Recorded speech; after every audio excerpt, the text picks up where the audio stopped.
할렐루야. 네, 반갑습니다. 오늘도 우리 주님 은혜 가운데 하나님께 예배하기 위해 나오신 우리 사랑하는 성도님들 주님의 이름으로 환영하고 축복합니다. 모두가 한 번도 빠짐없이 또 이 귀한 시간을 통하여서 하나님을 만날 수 있고 하나님의 은혜를 체험할 수 있는 복된 시간들이 되기를 소원합니다.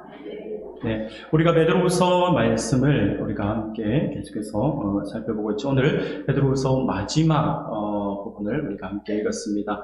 오늘 본문의 말씀을 가지고 확고한 재림 신앙을 가질 것에 대해서 우리가 함께 말씀을 살펴보고자 합니다.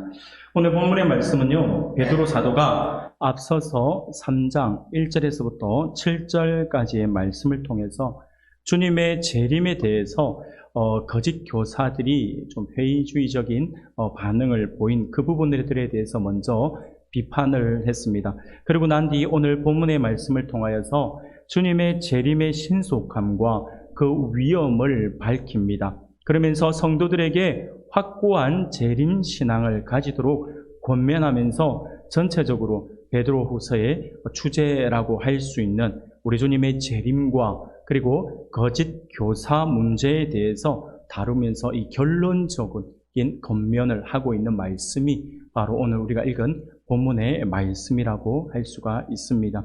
초대교회 당시에 많은 성도들은요, 예수 그리스도께서 머지않은 때에 심지어 자신들이 살아있는 당대에 예수님이 재림하실 것이다 라고 이렇게 생각을 해오고 있었습니다.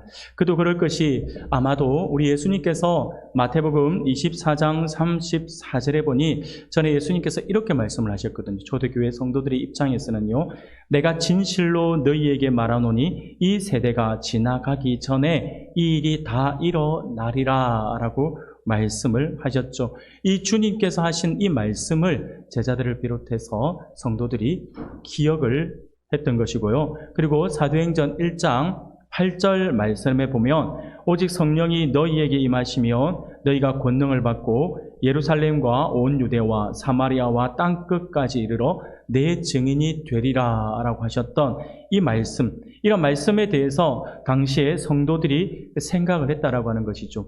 땅끝까지 복음을 전파하라라고 하는 주님의 이 마지막 지상 명령이 어떻게 보면 어느 정도 성취된 것이다라고 보았던 것이죠. 그들이 바라볼 때의 땅끝은 바로 유럽의 끝이었으니까요. 그들이 볼 때는 이제 땅끝까지 복음이 전파될 것이다라고 했는데 땅끝까지 복음이 이제 흘러 들어갔으니 우리가 있는 이 시대에 우리 주님께서 다시 오신다라고 하셨으니 우리 주님 다시 오실 것이다라고 그렇게 생각을 했다라고 하는 것이죠.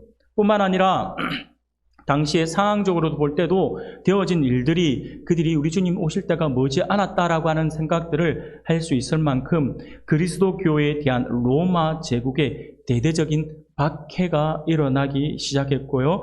그리고 주님께서 재림의 징조 중 하나로 수많은 이단들이 일어나서 거짓 교사들이 일어나서 많은 성도들을 미혹하게 될 것이다 라고 했던 그 말씀을 기억하면서 이러한 어떤 일들이 있었음에도 불구하고 그런데 우리 주님께서 오신다라고 했던 그때가 지금 이때가 가까웠다라고 하는 생각들은 하지만 정작 우리 주님이 오시지 않는 이런 부분들에 대해서 많은 성도들은 그리스도의 재림에 대한 부분에서 이제 좀 회의적인 어떤 생각, 지쳐있다라고 표현을 해야 될까요? 곧 오실 것처럼 막 이렇게 해서 성도들이 우리 주님께서 지금 내일 당장 오신다라고 말씀하신 것은 아니지만 우리 주님께서 평소에 하셨던 말씀들을 종합해 보며 지금 곧 오신다라고 하는 것들이 맞는데 왜 안 오실까라고 하면서 그들은 주님이 오실 것을 기다렸지만 우리 주님이 오시는 것이 좀 지체되고 있으니 그들이 지치기 시작했다라고 하는 것이죠. 뿐만 아니라 그리스도의 재림이 없다라고 하는 그런 이단들이 등장하면서 그리스도의 재림은 있을 수 없는 일이야 라고 이야기를 하면서 많은 성도들을 미혹하니까 이 성도들이 믿음이 이제 흔들리기 시작한 것이죠. 그래서 이단들의 수많은 그 유혹의 말에 이제 기가 쏠깃해서 그들의 신앙이 지금 흔들리고 있는 그러한 시점이 오늘 읽은 본문의 어떤 그 상황적인 부분이라고 할 수가 있습니다. 이러한 상황 속에서 베드로 사도는요, 오늘 본문의 말씀을 통해서 세 가지 사실을 들어서 그리스도의 재림이 늦어짐에 대해서 해명을 하고 있음을 보게 됩니다. 첫 번째는요, 8절에서 이렇게 말씀을 하죠. 사랑하는 자들아, 주께는 하루가 1000년 같고 1000년이 하루 같다는 이 한 가지를 잊지 말라라고 말씀을 하죠.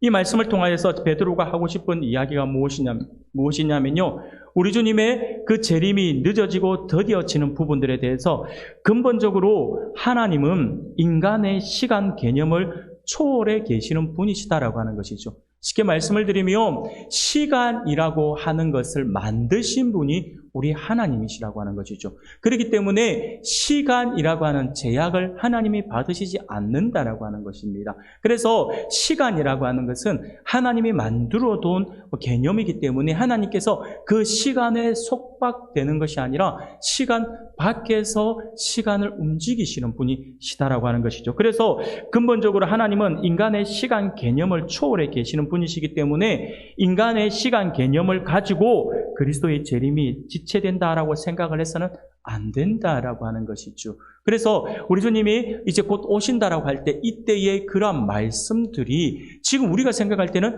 몇 시요? 며칠 뒤에요? 몇 년 뒤에요? 이렇게 생각할 수 있지만 하나님이 보시는 그때는 다르다라고. 우리가 가지고 있는 시간 개념을 뛰어넘는 개념이기 때문에 우리가 갖고 있는 시간 개념을 가지고 우리가 하나님이 언제 오실 것이다 라고 생각해서는 안 된다라고 이야기하죠. 두 번째로 해명하고 있는 것이 9절이에요. 9절에서는 뭐라고 말씀하시니 이렇게 말씀을 하시죠. 9절 말씀입니다. 네, 그냥 제가 읽어드리겠습니다. 예, 나왔네요. 우리 같이 한번 읽어볼까요? 같이 읽겠습니다. 주의 약속은 어떤 이들이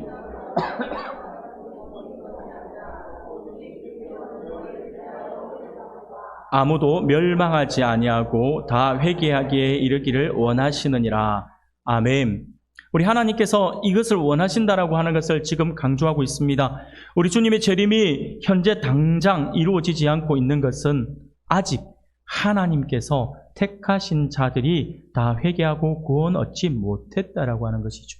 쉽게 말씀을 드리며 우리 주님께서 더디 오시는 것은요, 아직도 구원받을 백성들이 있다라고 하는 거예요. 그래서 그들에게 기회를 주고 있는 것이죠.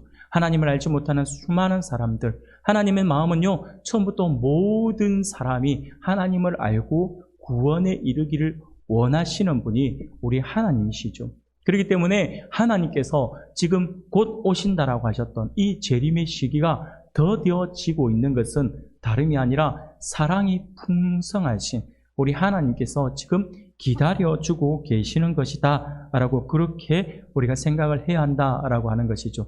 베드로가 그것을 해명합니다. 세 번째로 베드로가 뭐라고 해명을 하냐면요, 10절에서 이렇게 말씀을 합니다. 그러나 주의 날이 도둑같이 오리니 그 날에는 하늘이 큰 소리로 떠나가고 물질이 뜨거운 불에 풀어지고 땅과 그 중에 있는 모든 일이 드러나리로다 라고 말씀을 합니다.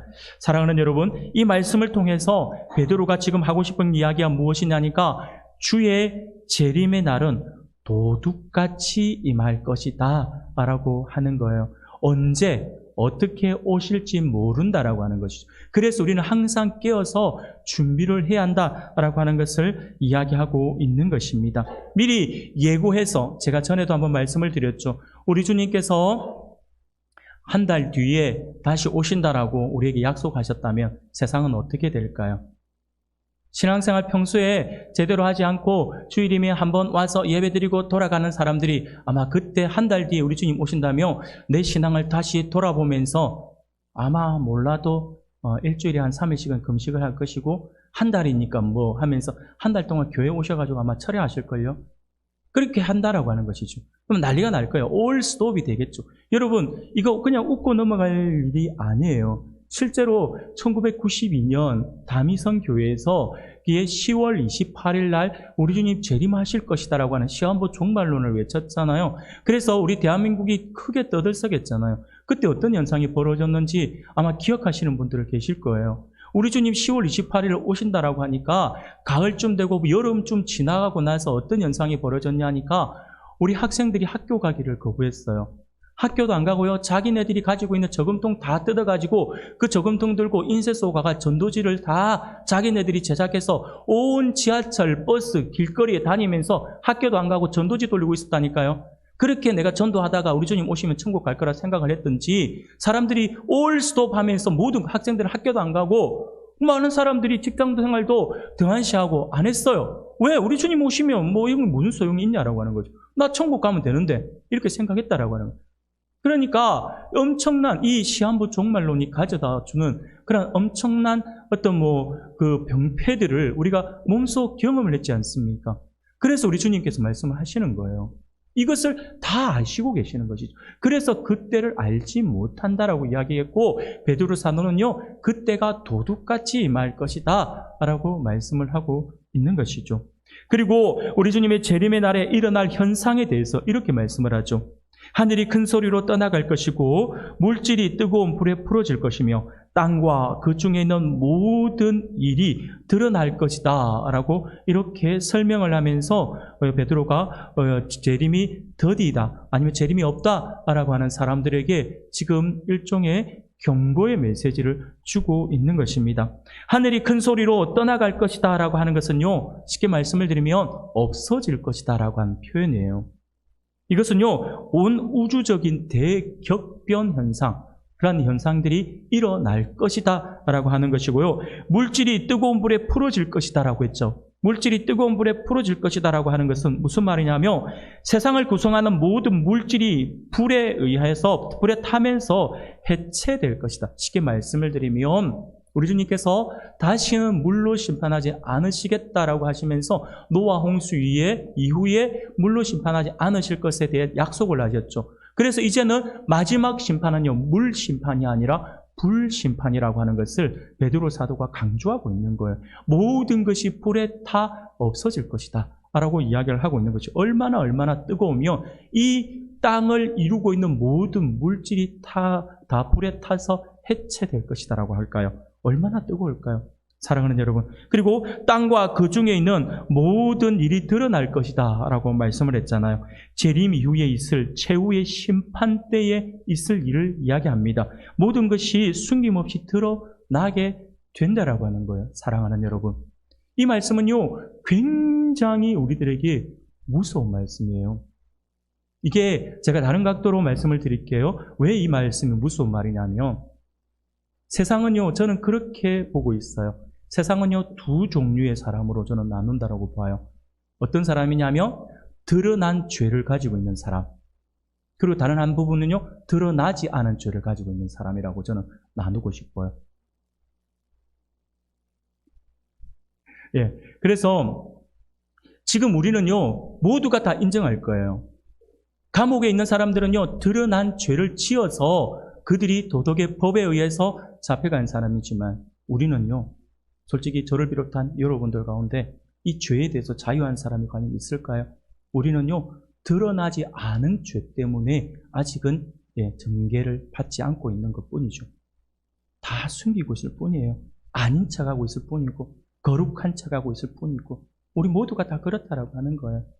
어느 누구도 여기에는 예외가 있을 수 없습니다. 그래서 성경은 우리에게 말씀을 하죠. 의인은 없다라고요. 우리 모두가 죄인이잖아요. 그런데 우리 주님 마지막 재림하시고 심판의 때가 되었어요. 심판의 날에 우리가 숨겨놓았던, 꽁꽁 숨겨놓았던, 아무도 모를 거야 했던 그 모든 죄악들이 다 드러난다라고 하는 거예요. 우리 주님 앞에서 다 드러날 것이다라고 이야기를 하고 있는 것이죠. 굉장히 무서운 부분이죠. 내가 숨기고 있었던 것. 여러분, 이런 의미에서 우리는 이 마지막이 분명히 있고 하나님의 심판이 얼마나 우리에게 무섭게 다가오는지를 우리가 분명히 기억해야 한다라고 하는 것입니다. 사랑하는 여러분, 이들은 눈에 보이는, 죄송합니다. 그래서 지금 베드로가 이 사실을 통해서 우리에게 지금 우리 주님의 재림은 반드시 있을 것이고 그 재림이 어떠할 것이다라고 하는 것을 말씀하죠. 또한 베드로는요, 이후의 말씀을 통해서 오늘 우리들에게 재림의 소망을 견고히 하고 거룩한 행실과 경건함을 가질 것을 우리에게 권면하고 있음을 우리가 볼 수 있습니다. 사랑하는 성도 여러분, 그러므로 오늘 이 시간에는요, 오늘 본문의 말씀, 아주 무섭게 우리에게 다가오는 말씀일 수도 있지만 오늘 이 본문의 말씀, 베드로의 재림에 대한 이 마지막 당부, 왜 베드로가 이 말씀을 기록해서 지금 우리들에게 던져주고 있냐라고 하는 부분들을 우리가 생각해야 합니다. 우리가 하나님의 말씀을 우리가 가지고 있는 사람들은요, 그만큼 행복한 사람들이라 할 수 있어요. 왜냐하면요, 하나님의 말씀을 알지 못하는 사람들은요, 우리 주님의 그 재림의 때가 어떠할 것이라고 하는 걸 알지 못해요. 그러다 보니 주님의 재림은 없을 것이다 라고 생각을 하겠죠. 그러나 성경은 우리에게 분명히 가르쳐주고 있죠. 주님의 재림은 반드시 있을 것이고 재림 위에 심판이 있을 것이라고요. 심판이 있을 것이라고 하는 것을 우리에게 가르쳐준 이유가 뭘까요? 지금부터 준비하라고 하는 거예요. 조심하라고 하는 것이고, 회개할 것은 회개하고 돌이키라고 하는 것이고, 우리의 신앙을 다시 굳건하게 붙잡으라라고 하는 그러한 의미로 우리에게 말씀을 주시는 것이죠. 쉽게 말씀을 드리면 지난주에 말씀을 드린 것처럼 엄마의 불호령이 떨어지기 전에 조심하라, 지금 경고의 메시지를 주고 있다라고 하는 것이죠. 그래서 베드로 사도는요, 이 재림에 대한 마지막 당부의 말씀을 통하여서 비록 세상 사람들의 눈에는 더디게 느껴진다 하더라도 반드시 다시 오실 우리 주님에 대한 흔들림 없는 확고한 재림 신앙을 우리가 가져야 할 것이다라고 당부를 하고 있는 것이죠. 그래서 우리가 이 확고한 재림 신앙을 가지기 위해서 우리가 어떻게 나아가야 할 것인가에 대해서 오늘 본문의 말씀에서 우리에게 그 힌트를 주고 있다라고 하는 것이죠. 오늘 이 시간에는요, 그 부분을 우리가 함께 살펴보면서 우리가 확고한 우리의 재림 신앙을 가지기 위해서 어떠한 노력을 하고 어떠한 삶의 현장으로 나아갈 것인지에 대해서 우리가 함께 살펴보면서 하나님의 은혜를 나누고자 합니다. 사랑하는 성도 여러분, 확고한 재림 신앙을 위해서 우리가 가져야 할 것은요, 첫 번째는요, 우리 주님의 날은 예고 없이 찾아옴을 알아서 늘 깨어 있어야 한다라고 하는 것입니다. 10절에서 이렇게 말씀을 하죠. 그러나 주의 날이 도둑같이 오리니 그날에는 하늘이 큰 소리로 떠나가고 물질이 뜨거운 불에 풀어지고 땅과 그 중에 있는 모든 일이 드러나리로다 라고 말씀을 하죠. 이 말씀은요, 앞서서 9절 말씀에서 이렇게 말씀을 하는데요, 주의 약속은 어떤 이들이 더디다고 생각하는 것 같이 더딘 것이 아니라 오직 주께서는 너희를 대하여 오래 참으사 아무도 멸망하지 아니하고 다 회개하기에 이르기를 원하시느니라 라고 말씀을 하죠. 이 9절에서 이 말씀은 모든 사람이 구원을 받기를 원해서 오래 참으시는 하나님의 그 풍성한 사랑의 속성을 지금 말씀을 하고 있는 것이거든요. 그래서 이 9절에서 하나님의 그 마음, 하나님의 그 성품을 설명한 베드로가 10절에서 이 말씀을 통해서 하는 말씀이 뭐냐니까, 하나님은 그의 심판을 오래 참으시기는 하시지만 결코 영원히 참고 기다리시는 분은 아니시다라고 하는 거예요. 우리 하나님은 기다려주세요. 사랑이 풍성해서 기다려주세요. 그러나 그 기다림이 영원할 것이다라는 착각을 버리라고 하는 것이죠. 곧 때가 되어서 우리 주님 다시 오실 것이다라고 하는 것을 가르쳐주고 있는 것이죠. 10절에서. 그런데 그 날을 어떻게 합니까? 도둑같이 임할 것이다라고 말씀하죠. 우리가 알 수 없다라고 하는. 그래서 도둑이 들기 전에 우리가 미리미리 집에 어떤 방비를 하는 것처럼 우리가 미리 준비를 해야 한다라고 이야기를 하고 있는 것이죠. 어떻게 보면 우리 주님이 예고 없이 찾아오는 도둑처럼 갑자기 뜻밖의 재앙으로 임할 것이다라고 하는 것을 경고하고 있는 말씀이에요. 이것은요, 우리 주님께서도 말씀하셨어요. 마태복음 24장 42절에서부터 44절까지의 말씀에 이렇게 말씀을 하죠. 그러므로 깨어있으라. 어느 날에 너희 주가 임할는지 너희가 알지 못함이니라. 너희도 아는 바니 만일 집주인이 도둑이 어느 시각에 올 줄을 알았더라면 깨어있어 그 집을 뚫지 못하게 하였으리라. 이러므로 너희도 준비하고 있으라. 생각하지 않은 때에 인자가 오리라. 사랑하는 여러분, 우리 주님께서 분명히 말씀하셨죠. 하지만 불신자들 가운데서는요, 우리 주님의 재림이 속히 임하지 않는 것을 가리켜서 우리 주님의 재림은 없다라고 이야기하는 사람이 너무나도 많습니다. 그러나 이들보다 더 불쌍한 사람들이 있죠. 믿지 않는 사람들은요, 그들이 주님을 알지 못하니, 하나님을 알지 못하니 그런 말을 하는가 보다라고 생각을 할 수 있지만, 이 사람들보다 더 불쌍한 사람들이 있어요. 이들보다 더 불쌍한 사람들은요, 하나님을 믿는 사람이에요. 하나님을 믿고 있음에도 불구하고 재림에 대한 소망을 가지고 있지 않는 그러한 사람들이라고 할 수 있습니다. 이들은 눈에 보이는 교회 생활은 충실히 하나 눈에 보이지 않는 하나님의 나라에 대해서는 주저하는, 곧 현실에 기초하여서 신앙생활을 하는 사람들이라고 할 수 있습니다. 하지만 우리가 하나님을 믿고 그의 보내신 예수 그리스도를 구세주로 믿는다라고 한다면 성경에 기록된 재림에 대한 약속을 믿는 것은 성도의 당연한 의무라고 할 수 있겠죠. 그런데 사탄은 지금도 주님의 재림의 사실을 숨기려고 해요. 우리 주님의 재림은 없다라고 계속해서 우리 옆에서 속삭입니다. 그것을 숨기기 위해서 우리를 미혹하고 있습니다. 이단들을 통해 잘못된 신앙을 가지도록 유혹을 하고 있다라고 하는 것이죠. 또는 재림이 없다라고 하는 어리석은 지식인들의 입술을 통해서 우리를 유혹하기도 합니다. 이러한 유혹이 있을 때일수록 어떻습니까? 우리는 더욱 성경으로 돌아가야 합니다. 성경에서 뭐라고 말씀하고 있는지를 우리가 확인해야 한다라고 하는 것이죠. 여러분, 놀랍게도 구약 성경에는요, 그리스도께서 오실 것이다라고 하는 우리 주님의 초림, 메시아가 오실 것이다라고 하는 그 초림의 약속이 약 350회 정도가 예언되어 있습니다. 그 약속대로 하나님은요, 그리스도를 이 땅에 보내셨어요. 그 약속을 성취하셨죠. 하나님의 말씀은 반드시 성취되거든요. 성경에는요, 또한 그 그리스도께서, 그 주님께서 다시 오신다라고 하는 재림의 약속에 대한 언급을 자그마치 신약 성경에서는요, 그와 비슷하게 직접적으로 언급하고 또 간접적으로 언급한 그 내용들을 보면 약 316회나 기록되어 있습니다. 뿐만 아니라 그 본문들이 가지는 공통점이 있어요. 우리 주님 다시 오실 것이다라고 하는 그 본문들이 가지는 공통점이 있는데 그 공통점은 무엇이냐니까 예수님의 재림이 아무런 예고 없이 갑자기 이루어진다라고 하는 사실이에요. 그래서 우리 주님도 말씀하시잖아요. 그때와 그 시는 나도 모른다라고요. 사랑하는 여러분, 이렇게 하나님께서 약속하신 말씀이 이렇게 기록되어 있다라고 한다면 그 일은 반드시 있을 것이다라고 하는 것이죠. 왜? 하나님의 약속이니까요. 사랑하는 여러분, 그렇기 때문에 예수님은요, 마태복음 24장 42절에 그렇게 말씀하고 있는 거예요. 그러므로 깨어 있으라. 어느 날에 너희 주가 임할는지 너희가 알지 못함이니라 라고 말씀을 하고 있죠.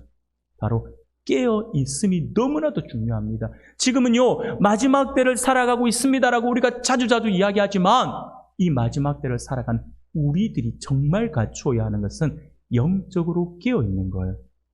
그래서 앞에 선 설교자가 아니면 많은 어떤 학자들이 지금이 마지막에 가까웁니다라고 이야기를 해서 그 이야기를 듣고 마지막에 가까웠다가 아니라 내 영이 깨어 있어서 지금 되어진 상황들을 보면서 우리 주님 다시 오실 날이 머지 않았구나라고 하는 것을 느낄 수가 있어야 한다라고 하는 것이죠. 영적으로 깨어 있는 사람들은요, 우리 하나님이 직접 그 영에 속삭여 주실 겁니다. 하나님은요, 처음부터 끝까지 하나님을 신뢰하는 사람들에게 하나님께서는 하나님의 말씀을 숨겨두기를 원하지 않으십니다. 하나님은요, 계속해서 드러내시기를 원하시는 하나님이에요. 그래서 우리 기독교를, 특히 우리 개신교를 우리는 계시의 종교라고 하잖아요. 하나님은요, 처음부터 끝까지 당신을 보여주길 원하세요. 그리고 당신의 그 뜻을 우리에게 보여주길 원하신다니까요. 그 보여주길 원하시니 우리에게 이 성경의 말씀을 주셨잖아요. 하나님이 어떤 분이신지를 하나님께서 명확하게 말씀해 주시잖아요. 여러분 성경을 보세요. 하나님을 얼마나 하나님께서 당신을 우리에게 보여주고 싶어 하시는지 성경을 보면요. 성경 제일 첫 장이 창세기잖아요. 창세기 1장 1절에 뭐라고 이야기합니까? 태초에 하나님이 천지를 창조하시니라고 말씀하죠. 하나님이 어떤 분이시다라고 하는 걸 가르쳐주고 있는 거예요. 얘들아, 내가 모든 만물을 창조한 창조주야 내가 너희를 만든 존재야 라고 말씀을 해주고 있다라고. 하나님은요, 처음부터 당신을 숨겨두기를 원하지 않으세요.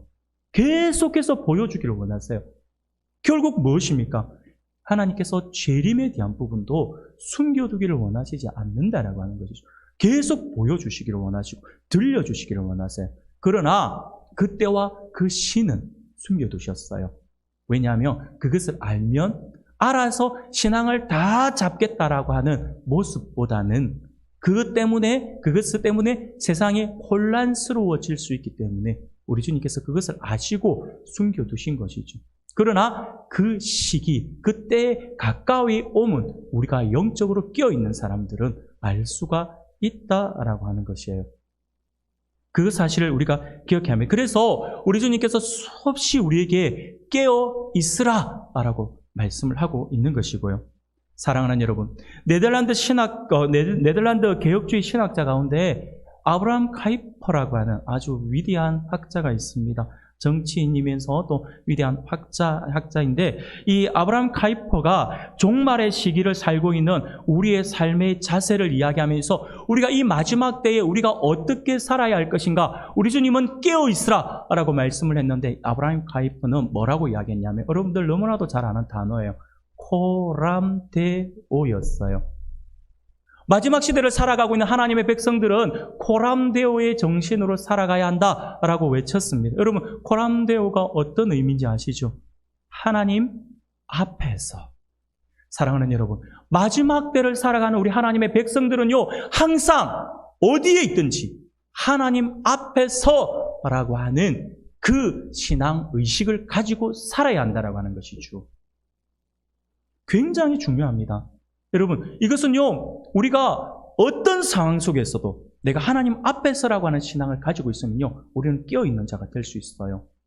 만약에 내가 생각해 보세요. 내가 친구들과 어울려서 나는 원치 않지만 친구들의 손에 이끌려서 내가 다 같이 술 한잔 하는 자리에 갔다 생각해 봅시다. 그 자리에서 나는 술을 안 마신다라고 하더라도 앉아 있으면, 만약에 그 의식 속에 하나님 앞에서라고 하는 의식이 있으면 그 앞에서 내가 음주를 할 수 있겠냐라고 하는 것이죠.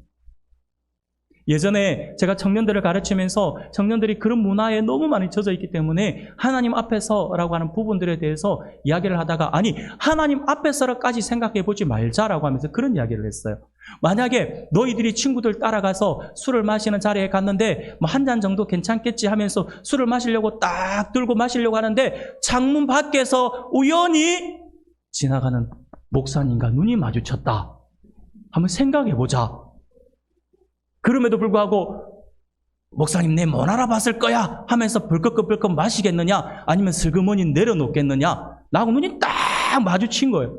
그럼 어떻게 하겠냐 했더니 애들이 하는 말이 10중 8구 전부 다 큰일 났네 이거. 이 위기를 어떻게 벗어나지? 이제 이번 주일에 제가 성격이 좀 청년들 앞에서는 좀 호되게 야단치거든요. 그래서 이번 주 교회 가면 죽었다. 그렇다고 안 가면 더 맞아 죽을 것 같고 이러면서 고민을 그렇게 하면 어쨌든 내려놓겠다라고 하더라고요. 사랑하는 여러분, 목사가 뭐라고요? 목사도 사람이잖아요. 그런데 목회자하고 눈이 마주쳤는데도 그리 부끄럽다라고 하면서 내려놓았어요. 그런데 그 앞에 하나님이 다 보고 계신다 생각해 보세요. 하나님이 지금 나를 보고 계신다라고 생각해 보세요. 그럼에도 불구하고 하나님 딱 한 번만요. 딱 한 번만 이렇게 하시겠습니까? 안 한다라고 하는 거죠. 아브라함 카이퍼가 이야기하고 싶은 게 그거예요. 코람데오의 정신을 가져야 한다고요. 그래서 아브라함 카이퍼가 코람데오라고 말을 했는데 이 말 속에는요, 그리스도의 재림과 심판에 대한 의식이 전제되어 있는 것이죠. 그래서 마지막 때가 다가오기 때문에 우리가 조심하고 깨어 있으라고 하는 주님의 말씀을 이렇게 표현한 것이죠. 사랑하는 여러분, 그렇습니다. 우리는 그때를 알지 못하죠. 그러나 우리가 그때는 알지 못하지만 주님의 재림을 항상 소망하면서 살아가야 합니다. 우리 주님의 재림 시기가 지연되는 듯이 보이는 것은요, 하나님께서 오래 참으시고 모든 백성이 구원받기를 위함이다라고 하는 것을 결코 잊어서는 안 될 것입니다. 그러므로 우리를 향하신 우리 주의 사랑을 깨닫고 주님의 재림을 소망하면서 확고한 재림 신앙을 가지고 살아가는 우리 성도님들이 되시기를 소원합니다. 두 번째로 우리가 확고한 재림 신앙을 가지기 위해서 우리는요, 거룩하고 경건한 생활을 통해 재림을 기다려야 할 것이다 라고 하는 것이죠. 11절 12절 말씀입니다.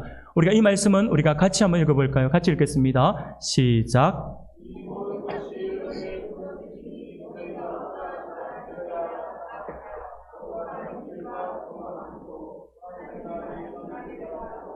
간절히 사모하라. 그날에 하늘이 불에 타서 부러지고 물질이 뜨거운 불에 녹아지려니와. 아멘. 사랑하는 여러분, 여기서 풀어지다라고 의미하죠. 풀어지다라고 하는 의미하는 바는요, 파괴되다, 분해되다, 해체되다라고 하는 뜻을 가지고 있어요. 실제로 그리스도의 재림의 날은요, 이 세상의 모든 것이 파괴되고 소멸되는 두려운 날이 될 것이다 라고 하는 것입니다. 하지만 우리 그리스도인들은요, 주변 상황의 변화에 대해서 아무런 두려움을 가질 필요가 없어요. 되어지는 일들을 보면서 무서워서 두려워할 필요가 없다라고 하는 것이죠. 왜? 믿지 않는 사람들에게는요, 주님의 재림이 두려운 심판의 날이 되겠지만, 하나님을 바르게 믿는 사람들은요, 그날에 우리의 모든 짐을 내려놓고 저 천국에 들림받아서 하나님과 함께 천국 혼인잔치를 하게 될 기쁨의 날이잖아요. 복의 날이잖아요. 그렇기 때문에 하나님의 신앙 굳건하게 가진 사람은요, 두려워할 필요가 없이 오히려 더 기뻐해야 될 그러한 날이라고 하는 것이죠. 그저 우리는 세상의 종말의 때에 우리들에게 무엇보다 필요한 자세는요, 스스로 몸을 거룩하고 경건한 모습으로 만드는 것입니다. 즉 그리스도인은 세상 사람들과 믿음으로 구분될 뿐만 아니라 행실로도요, 하나님의 자녀에 걸맞는 모습을 보여야 한다라고 하는 것이죠. 사랑하는 성도 여러분, 우리들은 하나님의 자녀이므로 하나님의 자녀답게 거룩하고 경건한 생활을 해야 합니다. 그것은 하나님께서 원하시는 바이고 예수님의 재림을 기다리며 사는 성도들이 마땅히 갖추어야 할 바른 자세일 것입니다. 그래서 야고보 사도는요, 야고보서 2장 14절에서 이렇게 말씀을 합니다. 내 형제들아, 만일 사람이 믿음이 있노라 하고 행함이 없으면 무슨 유익이 있으리요? 그 믿음이 능히 자기를 구원하겠느냐라고 말씀을 합니다. 사랑하는 여러분, 야고보서의 이 말씀을 우리가 잘 기억해야 합니다. 이것은요, 그 믿음이 능히 자기를 구원하겠느냐, 이 문구만 가지고 우리가 해석을 해서는 절대 안 됩니다. 사랑하는 여러분, 지금 야고보가 이야기하는 것이 성도들은 구원받을 만한 그런 행위가 분명히 있어야 된다라고 하는 것을 가르치는데, 이것이 행위로 구원을 받을 수 있다라고 말을 하고 있는 것이 아니다라고 하는 거예요. 지금 야고보 사도가 이야기하고 싶은 게 뭐냐면, 내가 믿음이 있다라고 이야기를 한다면 그 믿음에 걸맞는 삶이 나타나야 한다라고 하는 것이죠. 입술로는 주여 주여, 늘 입술로는 그렇게 경건한 모양과 경건한 모습을 가지고 있는데 삶이 전혀 아니라고 한다면 그 믿음이 진짜 믿음이겠느냐라고 하는 것이죠. 사랑하는 여러분, 믿음이라고 하는 것은요, 놀랍게도 너무나도 우리 안에 믿음이라고 하는 것이 들어오잖아요. 들어오면 거기에 따른 행동이 나타나는 것은요, 굉장히 자연스러운 거예요. 우리가 이제 예배 마치면 점심 식사를 하시겠지만, 우리가 배고플 때 밥을 먹으면 어떻게 됩니까? 밥을 먹으면 배가 차면서 배고픔이 사라지면서 배가 든든해지고 거기서 더 먹으면 배가 불러오잖아요. 여러분, 밥을 먹었음에도 불구하고 내 의지로 배 안 부르게 할 수 있나요? 간혹 가다가 우리가 상상할 수 없는 대식가를 만나면 먹어도 허기지다라는 사람들이 있어요. 간혹 가다가 그런 사람들을 만날 수 있지만 대부분의 사람들은 우리가 배부르는 현상들은요, 우리가 어떻게 억제할 수 있는 게 아니에요. 밥을 먹으면 당연히 든든해지는 건 자연스러운 현상이죠. 마찬가지예요. 하나님의 향한 믿음이 우리 안에 들어오면요, 너무나도 자연스럽게 그 믿음에 따른 행동들이 나타나게 되어 있다라고 하는 것이죠. 지금 야고보 사도가 그걸 이야기하는 거예요. 네가 믿음이 있다라고 말을 하면서 행동이 전혀 나타나지 않는다라고 한다면 과연 이 믿음이 진짜 믿음인지 한번 생각해 보라라고 하는 것이죠. 사랑하는 여러분, 입술은 구원받은 백성이 맞는 것 같은데 행동이 전혀 아니라고 한다면 그는 천국 백성이라고 하는 그 이름에 걸맞는 모습을 가졌다라고 할 수가 없어요. 그는 결국 아브라함의 조카 롯처럼 죄악 가운데 자신을 올바로 지키지 못하며 불심판 가운데 구원을 받을지는 몰라도 아마도 비참하고 부끄러운 구원이 되겠죠. 그 믿음이 진짜라고 한다면. 그래서 그 믿음대로 내가 살지는 못했지만 우리는 그 믿음이 진짜인지 아닌지 우리는 몰라요. 하지만 우리 하나님은 아시겠죠. 그래서 그 믿음이 진짜라고 하는데 행동이 전혀 나타나지 않았다라고 한다면 그것도 좀 뭔가 모순이 있지만, 그럼에도 불구하고 구원이라고 하는 것은 믿음으로 말미암아 구원을 얻기 때문에 그런 사람들이 받는 구원은 부끄러운 구원이 될 것이다 라고 하는 것이죠. 옛날에 제 기억으로도 많이 기억이 납니다. 옛날에 우리 어르신들 가운데 부흥 강사님들이 많이 다니면서 부흥 강사님들의 설교할 때 했던 기억이 아직도 생생한 그런 말씀들이 있어요. 여러분들이 천국 가서 금면류관을 쓰기를 원합니까? 개털 모자 쓰기를 원합니까? 한번 들어보신 적 있나요? 우리 쪽 부흥에만 있었나요? 여러분들 못 들어보셨나요? 아니면 제 목소리가 좀 이상했나요? 네. 개털모자 하도 많이 들어가지고 저는 개털모자가 뭔지라는 생각. 그 부흥 강사님들이 늘 하고 싶었던 이야기가 부끄러운 구원에 이르지 말자라고 하는 것이죠. 사랑하는 성도 여러분, 어차피 우리가 천국 가서 하나님의 영광스러운 면류관을 받을 존재들이라고 한다면 이 땅에서 그 면류관에 맞는 걸맞는 모습을 보여야 하지 않을까요? 그것이 우리의 행함으로 나타난다라고 하는 것이죠. 그래서 우리 하나님은요, 마지막 심판 때에 우리 믿는 사람들에 대한 심판은요, 백보자 심판이라고 해서 우리가 이 땅에서 쌓아올린 우리의 공적, 우리가 어떤 일을 행했는가에 따른 그 공적에 따른 상급을 주신다라고 말씀을 하시는 거잖아요. 그런데 제가 딱 앞에 갔는데 하나님께서 한 목사님 뭐 하다 왔노? 목사의 직함에 아깝다. 아나 개털 모자라 써라. 얼마나 옆에 딱 보는데 우리 성도님들 평신도는 금면류관을 쓰고 있는데 옆에 목사는 개털 모자 쓰고 있습니다. 얼마나 부끄럽겠어요. 모르겠습니다.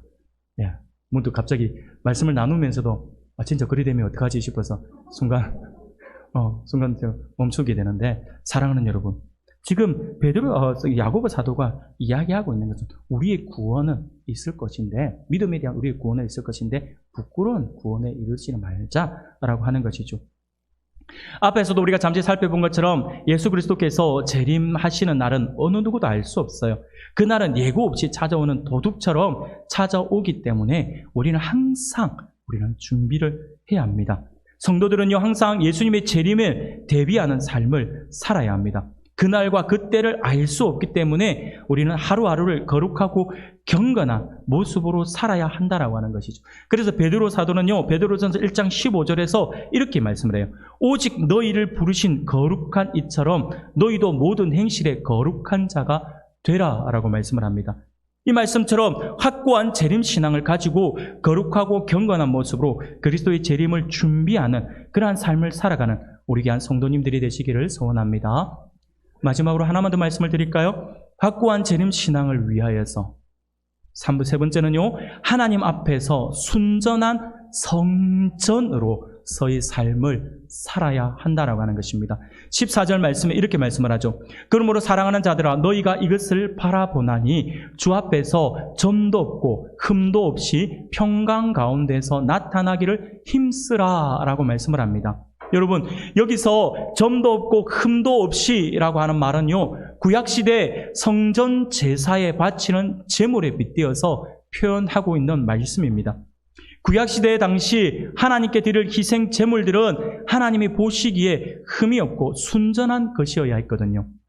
이에 베드로는요, 이와 같이 성도들도 온전한 마음을 지녀야 하고 주께서 다시 오시는 날 평강 속에서 주를 맞이할 수, 그런 마음들, 우리가 온전한 마음을 우리가 가질 때에 우리 주님을 다시 맞을 때 우리가 평강 속에서 주님을 다시 맞을 수 있다라고 하는 것을 가르치고 있는 것입니다.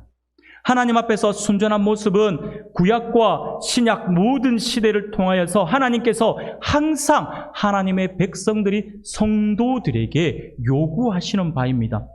우리 예수님은 산상수훈 8복에서도 비슷하게 말씀하시죠. 마태복음 5장 8절에 마음이 청결한 자는 복이 있나니 그들이 하나님을 볼 것이며 라고 말씀을 합니다. 유한한 인간이 하나님을 볼 수 있다라고 하는 말씀은 그만큼 마음이 청결한 자가 받을 복이 어떤 복인가를 보여주고 있는 것이죠. 우리가 하나님을 우리의 눈으로 볼 수 있다라고 하는 것은요, 여러분 어마어마해요. 어마어마한 복이에요. 근데 하나님께서 마음이 청결한 자가 그 복을 누릴 것이다라고 말씀을 하고 있는 것이잖아요. 또한 시편 기자는요, 시편 24편 3절에서부터 5절까지에 이렇게 말씀을 해요. 여호와의 산에 오를 자 누구며 그의 거룩한 곳에 설 자가 누구인가? 곧 손이 깨끗하며 마음이 청결하며 뜻을 허탄한 데 두지 아니하며 거짓 맹세하지 아니하는 자로다. 그는 여호와께 복을 받고 구원의 하나님께 의를 얻으리니라고 말씀을 합니다. 사랑하는 우리 성도 여러분, 그렇습니다. 하나님은 지금도 우리가 순전하게 되기를 원하십니다. 그것은 하나님께서 순전하신 분이시므로 그를 아버지로 모시는 우리들도 당연히 닮아야 하는 삶이다라고 하는 것이죠. 사랑하는 여러분, 그렇다면 우리가 어떻게 순전할 수 있는 것일까요? 구약시대에는요, 우리의 죄과를 도말하기 위해서 희생 제물을 드렸죠. 하지만 지금은 달라요. 예수 그리스도의 이 땅에 오심과 십자가에서의 구속의 성취로 인해서 이제 우리는 예수 그리스도를 믿기만 하면 하나님으로부터 죄 용서와 구원을 받게 되어 있습니다. 그 하나님이 구원받은 우리들에게 윤리적으로도 순전한 그러한 삶을 요구하고 있는 것이거든요. 과거 구약시대에는 희생제물과 제사장을 통한 하나님과의 간접적인 소통의 시기였다라고 한다면 지금 신약 이후의 시대는요, 그러지 않아요. 옛날 구약시대는 우리가 예배하고 싶어도 우리가 하나님께 직접 나와서 예배할 수 있었던 것이 아니었죠. 그러나 지금은 다릅니다. 우리 주님이 세워놓으신 이 길은요, 직접적인 예배를 가능하게 만든 시대죠.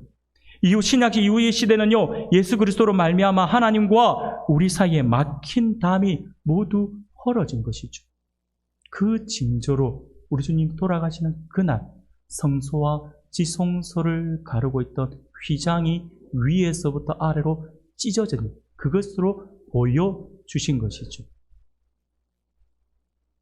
사랑하는 여러분, 우리가 하나님의 성전이 되었다라고 하는 거예요. 이제 내가 직접 하나님과의 관계 안에서 예배할 수 있고 내 안에 우리 주님을 모실 수 있는, 그래서 우리 믿는 자들의 이 마음은 우리 성령이 계시는 하나님의 전이다라고 말씀을 하죠. 우리가 하나님의 성전이 된다라고 하는 것입니다. 하나님의 성령이 우리 안에 거하시게 되었다라고 하는 것이죠. 사랑하는 우리 성도 여러분, 하나님은 지금도 우리에게 분명히 말씀하고 계십니다. 고린도전서 3장 17절에 보니 누구든지 하나님의 성전을 더럽히면 하나님이 그 사람을 멸하시리라. 하나님의 성전은 거룩하니 너희도 그러하니라 라고 말씀을 합니다.